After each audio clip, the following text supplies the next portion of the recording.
Hey guys, Jared Lintner here with Tackle Warehouse. And we're getting closer and closer to summertime, and whether I'm in Georgia, as I am right now, or California, coast to coast, anywhere in the country, there's a three-prong approach I take to capitalize on summertime fishing, and we're gonna go through where I look for those fish, how I go about my day, and the baits that I use to capitalize and put more fish in the boat.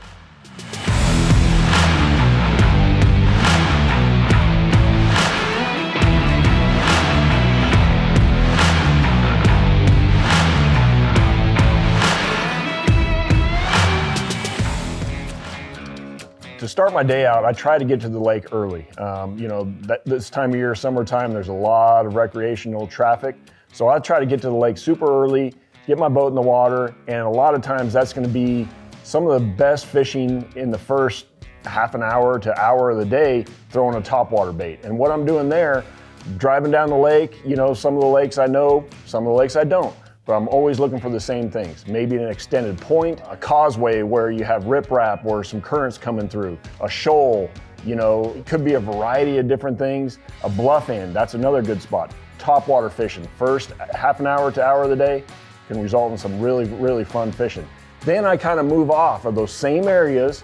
So if you have a long extended point, I might follow those bait fish or those shad on my electronics out off that point, utilize more of a cranking, maybe a worm or a jig, and you just kind of follow those progression of those bait fish, shad, along with the bass out on those structures, and you're gonna stay in that strike zone.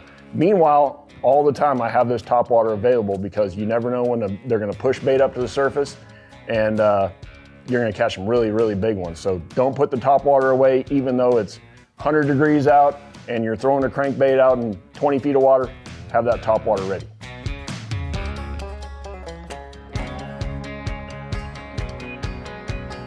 So the days are getting longer, and that means there's a lot more sun, which means the water temps are gonna rise. I've seen water temps as high as 92, 93 degrees, but normally you're in that 70 to 85 degree range.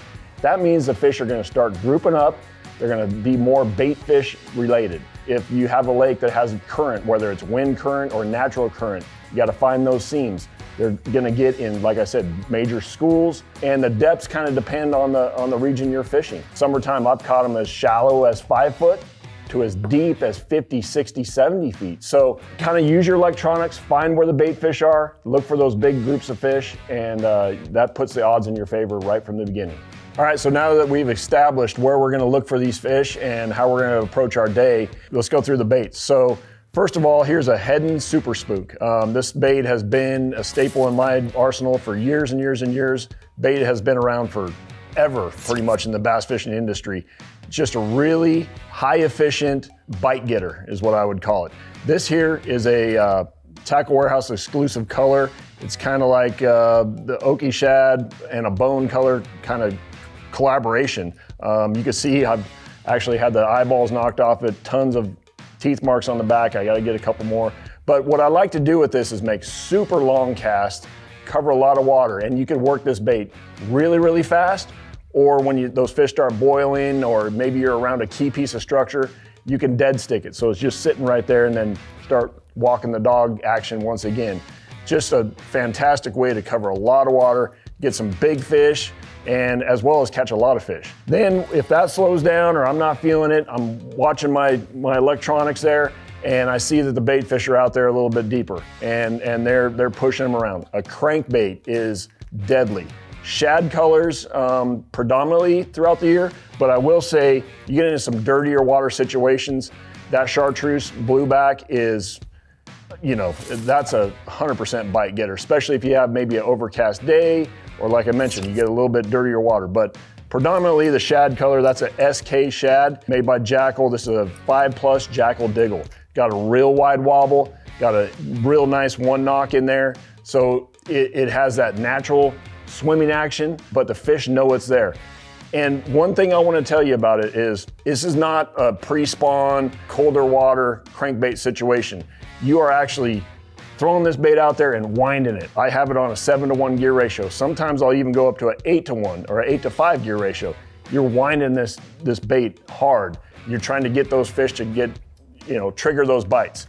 Then last but not least, what we're doing is the robo worm, right? A 7-inch straight tail worm throughout the country, no matter where I go, whether I'm fishing a reservoir, a river, it does not matter. Parts of the TVA, the Kentucky Lake, Gunnersville.